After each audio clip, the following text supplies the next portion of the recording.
very sensitive topic that I'm coming to. This is part of my introduction as well as the book will moving forward. I was victim of domestic violence when I got married in 2017. Imagine a very well aspiring, a very well qualified, with a professional background, being married after, again, a very educated, well professional man, and a completely arranged marriage. And we moved to the UK, and no one, of course, expects that such things would happen. And never in my life I thought I would. So I had 2 years of very toxic and every single day of domestic violence. So by the time it was by the beginning of 2019, when it was an attempt of, when he was almost on the verge of being killed, I decided that it was time that there needs to be a decision. By then I was completely fallen to the ground, like my personality was shattered. I was being told that I'm incompetent. Most of my emotions had gone numb. So I decided one fine early morning that's it.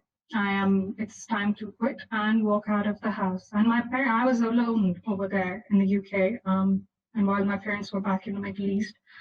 I walked out broken, and it was a long story. Well, I can go on and on, but I wouldn't. My focus is about women empowerment, so this is where it comes.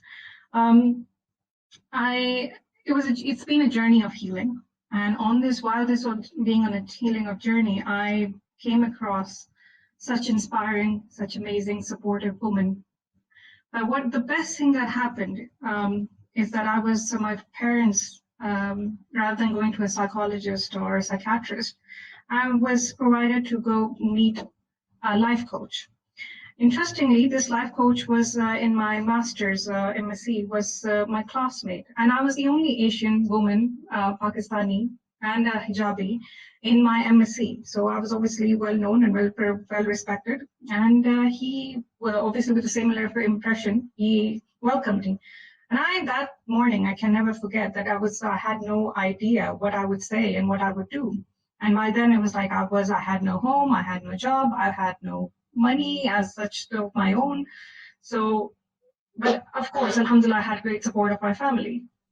They were trying, but obviously being the difference of continents and how, they were trying their level best to be there. And so when right from day one, when I realized that the change in me after the first session, I understood how powerful life coaching is and the techniques.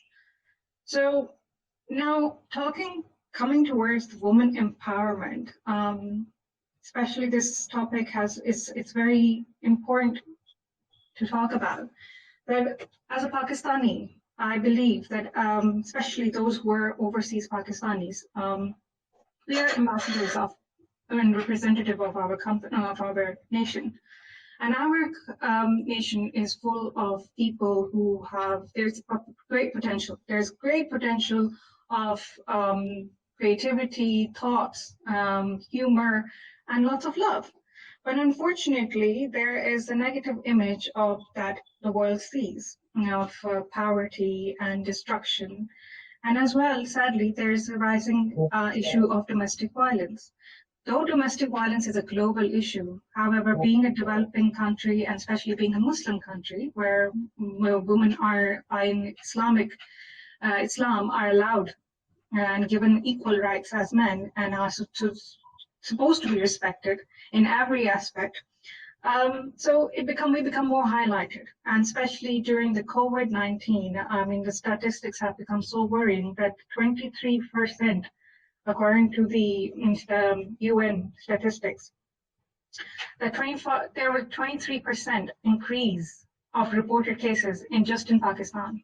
I wouldn't go further on how much there is, and of course there is great increase in the UK, France. Like France has reported 40%.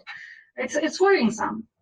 But talking about Pakistan, where it has been ranked as 130th in the Gender Gap Index. We, as a nation, where there's so much happening, like their foundations of Kashraf Foundation or Foundation, there has been an effort. There is rise. There is certainly good things that are happening for women empowerment. There was in 1973, a constitution was made for women, especially, where it says that there is fundamental rights are to be given to all citizens without discrimination. It is there, but again, we are living in 2021 and we are struggling with the rising. It's a silent pandemic. It's a pandemic that needs to be flattened. It's a curve that needs to be flattened. So we consist of 48.54% of female population of Pakistan. And women, imagine a country that will empower and actually get the focus of empowering them, giving them some acknowledgement, giving the right to actually feel those emotions, being respected. It's a fundamental. Then if they are given the right, then imagine the growth this nation is going to have. And I mean, we as Pakistan we have history of empowered women, taking from Benazir Bhutto, Malala, Parveen Shakir, Muniba Mazari, Bilkis Bano, Aisha Farooq. I mean, notice that these are all these women who are from all of different sectors of walks of industries with different backgrounds. So we as a nation have given, these are the women who have actually broken down this glass ceiling and actually broken through. So we have represented Pakistan out there. However, I would talk about the empowerment of women who are there who have a beautiful role as a daughter, as a wife, as a sister, as a mother. If you empower a mother, she's the first platform of education for a child. Imagine the respect she gets, imagine the love she gets, imagine the rights that she gets. What can she give back?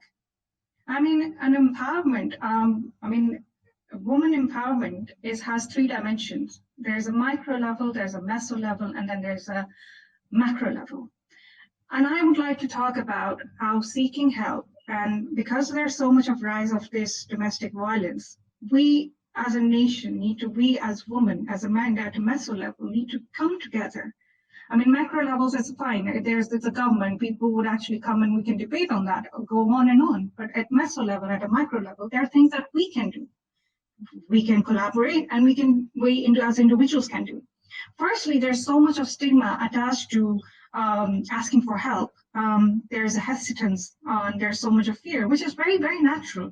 But if we create platforms and raise awareness of life coaching, NLP practitioner programs, and about these, I'm an NLP master practitioner as well as hypnosis, because this is the reason why I chose this, to go further and further and establish my own coaching venture. I named it as Kintsugi. I'll talk about this word in a minute, but coming back, how Pakistan can benefit so much for women empowerment coaching. It's fundamental. I mean, it'll be amazing how these women come out and seek help and actually start and feeling the emotions that and getting to understand what is a safety space that they need. What is their role? I mean, why go through it alone when you can get help? And the first point of contact usually is the family and friends. And there's a man again, the common statements, it's done, just compromise, you can give some time more. I mean, I wouldn't even start to talk about how the divorced women in our society have to suffer. I mean, there is so much of lack of support. So if we establish these platforms, I mean, it's not that it's not there, like Kashif Foundation and Arts and South, they're doing brilliant jobs. There's media, like there are great writers like Umaira Ahmed and Amna Mufti, who are trying to make an effort, but it's very cloudy. It's very cloudy, very noisy. So that's the thing that I would like to talk about, that if we as coaches build a platform where we can raise awareness on mental health and giving the support, that we're there, we can actually bring clarity in the life. We can actually support them with what improvement of opportunities they have. There are so many forms of domestic violence, and it's so sad that women don't even, and there's so much lack of awareness in I'm talking about common household average women who do have some access to it in media. I mean, we're learning, but we still don't know there are so many different forms of domestic violence. I mean, and we need to realize that, I mean, the fabric of this society cannot be made whether as man and woman. They're two threads. They're weaved together. Then that's when the fabric will be, I mean, the quality of fabric will improve. So it can't be like one man, the man can just keep being successful and the woman just don't even get the basic rights. And I mean, I would like to quote here. I mean, it's something very, very, while I was doing some research on the statistics, and I also came across a quote. Being nice should never be perceived as a weakness. I mean, it's a sign of courtesy, manners, grace. A woman's ability to make a home, I mean, it shouldn't be constructed as a weakness. And this was said by Benazir Bhutto. I mean, look, I'm not going to go into the political side, but look at how empowered and how much, as a woman, she broke those glass ceilings. And talking about, and this is being addressed to every female of our society, of our country. So these are the things that I want to raise more awareness about, how coaching can actually be so powerful, and it should reach out to every household in there. I mean, it is high time that we start looking at what we can do as an individual. I mean, we've spent enough time trying to expect from others, suspect from the government. I mean, even the government has tried. I wouldn't say that there would be a lie that we would say that the government hasn't done anything. And then they, over the years, has been doing it, over the decades. I mean, there's 10% of the government. There's a quota for 10% for women to be placed in those positions in the government. And then we just have 5%. Why is it so? How we have stopped questioning why things are happening. We don't know why things are happening till we do not. Then women actually don't feel and don't start believing that they can be the change. The change cannot come from the outside. Change comes from within. And this is what coaching is about. It's about giving control to the and being supportive. And of course, another very, very strong factor about life coaching is that there is like a comfort zone, and there's a out of the comfort zone.